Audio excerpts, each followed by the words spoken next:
ഞാൻ ഇന്ന് സംസാരിക്കാൻ ഉദ്ദേശിക്കുന്നത് ഷീസോഫ്രീനിയ പലവരും തെറ്റിദ്ധരിക്കുന്ന ഒരു രോഗമാണ്. യഥാർത്ഥത്തിൽ പറഞ്ഞാൽ ഒരു തരത്തിലുള്ള സൈക്കോസിസ് ആണ്. അതിൽ ഉണ്ടാവുന്ന ലക്ഷണങ്ങൾ എന്ന് പറഞ്ഞാൽ നമ്മൾ യാഥാർത്ഥ്യത്തിൽ നിന്ന് വിട്ടുള്ള രീതിയിലേക്കുള്ള ചിന്തകൾ, നമ്മൾ റിയാലിറ്റി ടെസ്റ്റിംഗ് എന്ന് പറയും. യാഥാർത്ഥ്യമായിട്ട് ബന്ധമില്ലാത്ത പല കാര്യങ്ങൾ, പല അനുഭവങ്ങൾ അവർക്ക് വരിക എന്നുള്ളതാണ് ഇതിൽ കൂടുതലായിട്ട് കാണാറ്. ഇപ്പോൾ പലപ്പോഴും പല ആൾക്കാർ സംസാരിക്കുന്നതായിട്ട് കേൾക്കുക, പലപ്പോഴും അവരോട് ആരൊക്കെയോ സംസാരിക്കുന്ന രീതിയിൽ, അല്ലെങ്കിൽ പല ആൾക്കാർ സംസാരിക്കുന്നത് ഇവർക്ക് കേട്ടുകൊണ്ടിരിക്കുക, പലപ്പോഴും ഇവരെ കുറിച്ചായിരിക്കും അത് സംസാരിക്കുന്നുണ്ടാവാം. പിന്നെ പല സംശയങ്ങളുണ്ടാവാം. അപ്പോൾ സംശയങ്ങളും ചിലപ്പോൾ ഇവരെ ആരെങ്കിലും ആക്രമിക്കുന്നുണ്ട്, ആരെങ്കിലും എന്തെങ്കിലും ചെയ്യുന്നുണ്ട്. അപ്പോൾ ഇത് പലപ്പോഴും വീട്ടിലെടുത്തുള്ള ആൾക്കാർ തന്നെ ആയിരിക്കാം ഈ സംശയങ്ങളുള്ള കഥാപാത്രങ്ങൾ. പിന്നെ അവരെക്കുറിച്ച് സംസാരിക്കുന്നതായിട്ടുള്ള ചിന്തകൾ വരും. ഈ ചിന്തകളിൽ അവർ പൂർണ്ണമായിട്ട് വിശ്വസിച്ച് നിൽക്കുന്ന ഒരവസ്ഥയാണ് പലപ്പോഴും കാണാറ്.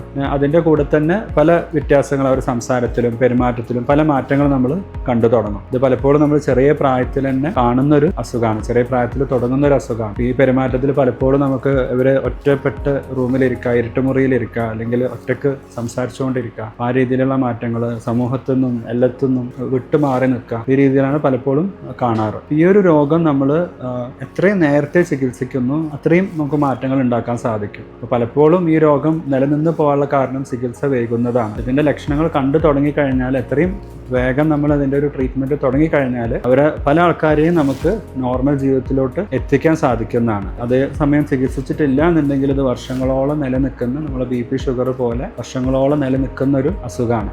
നമ്മൾ ഇതിനെക്കുറിച്ച് മനസ്സിലാക്കേണ്ടത് ഇത് ഒരിക്കലും ഒരു വ്യക്തി വൈകല്യമല്ല, ഇതൊരു രോഗമാണ്. അപ്പോൾ എത്രയും പെട്ടെന്ന് ഇതിൻ്റെ ഒരു ചികിത്സ നമ്മൾ തുടങ്ങാമെന്നുള്ളതാണ്.